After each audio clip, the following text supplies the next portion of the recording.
প্রিয় মাধ্যমিকের ছাত্রছাত্রীরা, আজকে তোমাদের সিলেবাসের অন্তর্ভুক্ত হারিয়ে যাওয়া কালিকলম প্রবন্ধ থেকে আজকের 5 নম্বরের প্রশ্ন উত্তর লেখাবো। দেখো, কম বেশি 150 শব্দে প্রশ্নের উত্তর দাও। প্রশ্নের মান 5। দেখো, ইনভার্টেড কমা দিয়ে, তাই কেটে কাগজের মতো সাইজ করে নিয়ে আমরা তাতে হোম টাচ করতাম। ইনভার্টেড কমা ক্লোজ করে ড্যাশ দিয়ে লিখবে কিসে হোম টাচ করা হতো। জিজ্ঞাসা চিহ্ন দাও। হোম টাচ করার সম্পূর্ণ বিবরণ দাও। উত্তর লিখবে বিশিষ্ট প্রাবন্ধিক শ্রীপান্থ বিরচিত হারিয়ে যাওয়া কালিকলম প্রবন্ধে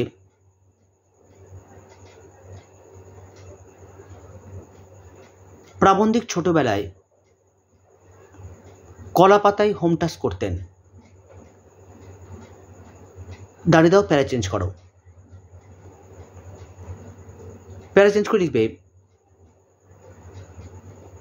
প্রাবন্ধিকের তথ্য অনুযায়ী 50-60 বছর আগে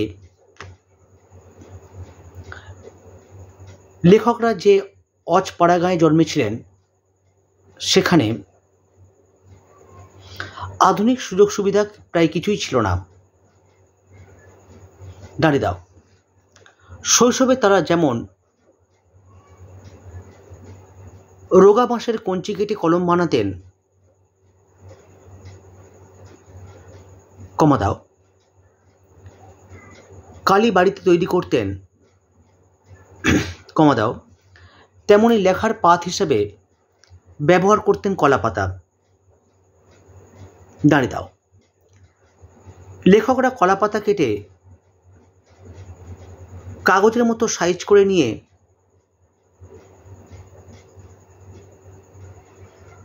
সেই কলা পাতায় হোম টাচ অর্থাৎ বাড়ির কাজ করতেন। দাঁড়িয়ে দাও। হোম টাচ সম্পন্ন করে তারা কলা পাতাগুলি বান্ডিল করে স্কুলে নিয়ে যেতেন।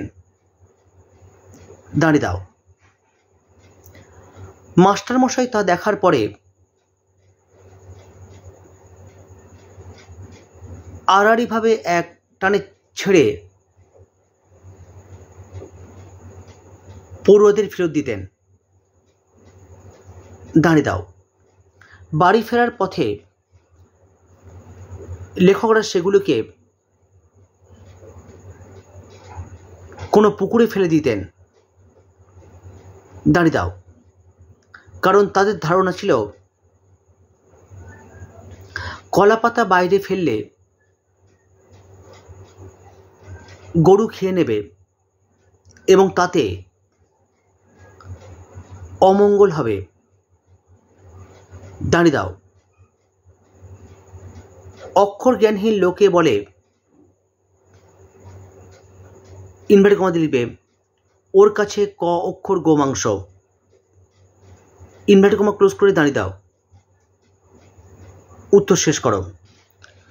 পরের প্রশ্ন লিখবে, তবে তার আগে যারা চ্যানেলটিতে নতুন এসছো তোমরা চ্যানেলটিকে সাবস্ক্রাইব করবে, ভালো লাগলে লাইক করো, বন্ধুদের সঙ্গে শেয়ার করো, আর অবশ্যই কমেন্ট সেকশনে তোমাদের মতামত তোমরা অবশ্যই জানিও। লেখো পরের প্রশ্ন। আমার মনে পড়ে প্রথম ফাউন্টেন কেনার কথা। ইনভার্টেড কমা ক্লোজ করে ড্যাশ লিখবে বক্তার আসল নাম কি। জিজ্ঞাসা চিহ্ন দাও। তার ফাউন্টেন কেনার ঘটনাটি সংক্ষেপে বিবৃত করো। উত্তর লিখবে হারিয়ে যাওয়া কালিকলম প্রবন্ধে বক্তা স্বয়ং লেখক শ্রীপ্রান্থ, যার আসল নাম নিখিল সরকার। দাঁড়িয়ে দাও, প্যারা চেঞ্জ করো। প্যারা চেঞ্জ করে লিখবে আধুনিককালে কম্পিউটারের একচেটিয়া ব্যবহারে ক্রমশ কলমের অবলুপ্তির কথা বলতে গিয়ে প্রাবন্ধিক নিজের জীবনে প্রথম ফাউন্টেন পেন কেনার অভিজ্ঞতা বর্ণনা করেছেন। দাঁড়িয়ে দাও। ঘটনাটি দ্বিতীয় বিশ্বযুদ্ধোত্তর সময়ের। দাঁড়িয়ে দাও। প্রাবন্ধিক কলেজ স্ট্রিটের এক নামী দোকানে কলম কিনতে গিয়েছিলেন। দাঁড়িয়ে দাও। দোকানদার তাকে তার পছন্দের কলমের নাম জানতে গিয়ে Parker, Sheaffer, Waterman, Swan, pilot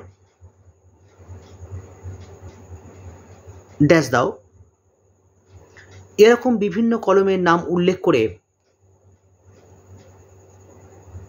সেগুলোর দামও জানিয়ে দেন। দাঁড়িয়ে দাও। লেখকের ক্রয় ক্ষমতা আন্দাজ করে দোকানি তাকে সস্তা জাপানি পাইলট কিনতে পরামর্শ দেন। দাঁড়িয়ে দাও। জাপানি পাইলটের বেশ কিছু বিশেষত্ব ছিল। দাঁড়িয়ে দাও। পেনের মুখ থেকে খাপ সরিয়ে দোকানদার টেবিলের পাশে দাঁড় করানো একটা কাঠের বোর্ডের উপর কলমটি ছুঁড়ে দিলেন। দাঁড়িয়ে দাও। তারপর সেখান থেকে পেনটি বের করে দেখালেন যে নিপটি অক্ষত আছে। দাঁড়িয়ে দাও। দু এক ছত্র লিখেও দেখিয়ে দিলেন। দাঁড়িয়ে দাও। জাপানি পাইলটের বিশেষত্ব লেখককে বিশেষভাবে আকৃষ্ট করেছিল। দাঁড়িয়ে দাও। লেখকের ভাষায় সেদিন সেই জাদু পাইলট নিয়ে ঘরে ফিরেছিলাম। অনেক দিন পর্যন্ত অতি যত্ন করেও রেখেছিলেন সেই জাদু পাইলটকে এবং তা কিছুদিনের মধ্যে বাজারে ছড়িয়ে পড়েছিল। দাঁড়িয়ে দাও। উত্তর শেষ করো। আজকে এই পর্যন্ত। আগামীকাল নতুন কোনো টপিক নিয়ে উপস্থিত হব। ভালো থেকো, ভালো ভেবো, আর অবশ্যই ভালো করে পড়াশোনা করো। Tata, bye bye.